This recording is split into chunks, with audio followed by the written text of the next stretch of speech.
तो दोस्तों, क्यों ज़रूरी है अपनी ज़ुबान पर कंट्रोल करना? आज हम बात करेंगे चाणक्य नीति के बारे में। जो आचार्य चाणक्य जो राजनीति के महान विशेषज्ञ थे। आज हम बात करेंगे चाणक्य नीति के बारे में। चाणक्य नीति के अनुसार क्यों ज़रूरी है अपनी ज़ुबान पर कंट्रोल रखना और कब नहीं बोलना चाहिए और कब चुप रहना चाहिए। तो चलिए शुरू करते हैं। आचार्य चाणक्य का कहना था, जिस प्रकार तीर एक बार धनुष में से तीर एक बार निकल जाने पर शरीर के किसी अंग को चोटिल बना सकता है, तीर सिर्फ शरीर के किसी अंग को भी घायल बना सकता है, लेकिन आपके जुबान से निकलने वाला शब्द आपके रिश्तों और आपके दिलों को भी बहुत ज़्यादा नुकसान पहुंचा सकता है। इसलिए कभी भी सोचे बोले तो सोच समझ कर भी बोले। आचार्य चाणक्य ने 4 बात बताई थी, बोलने के विषय में 4 बात बताई थी। कब हमें चुप रहना चाहिए, कब बोलना चाहिए, किससे क्या बोलना चाहिए। आज हम इन्हीं चारों विषय में बात करेंगे कि आचार्य चाणक्य ने क्या क्या बताई थी। सबसे पहली बात उन्होंने यह बताई थी कि कभी भी किसी से भी बोलें तो सोच समझ कर ही बोलें, क्योंकि तो दोस्तों, चाहे आपका मित्र हो, भाई हो या कोई भी रिश्तेदार हो, उनसे जब भी बोले तो सोच समझ कर ही बोलें।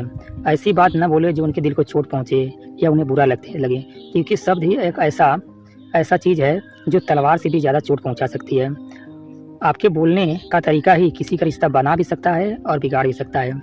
किसी से दूरी हमेशा दूरियां बना भी सकता है, हमेशा कोई नाराज़ है तो उसे बना भी सकते हैं। इसीलिए आपसे रिक्वेस्ट है कि जब भी बोले अपने दोस्तों रिश्तेदारों किसी से बोले तो मीठी ही बात में बोलें और अच्छी बात करें, क्योंकि आचार्य चाणक्य जी का मानना था कि मीठी बातें अमृत के समान होती हैं जो रिश्तों को बनाती हैं, और कड़वी बातें विष के समान होती हैं जो रिश्तों को ख़त्म करती हैं।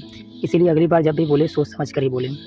दूसरी बात, आचार्य चाणक्य जी का कहना था कि हमेशा मूर्खों से बहस नहीं करना चाहिए। चाणक्य जी का ये मानना था कि मूर्खों से बात करना गधों से बात करने के बराबर होता है। और वो बोले थे कि अगर मूर्ख आपसे बहस कर रहा है या कुछ बोल रहा है तो उस समय आपको चुप रहना चाहिए, उस समय आपको कुछ भी नहीं बोलना चाहिए, क्योंकि अगर आप वो बोलेंगे तो आपको कुछ नहीं समझेगा, आपसे उल्टा आपसे ही बहस करेगा। तो अपना मान और सम्मान बचाने के लिए आप सिर्फ शांत रहें और कुछ भी न बोलें।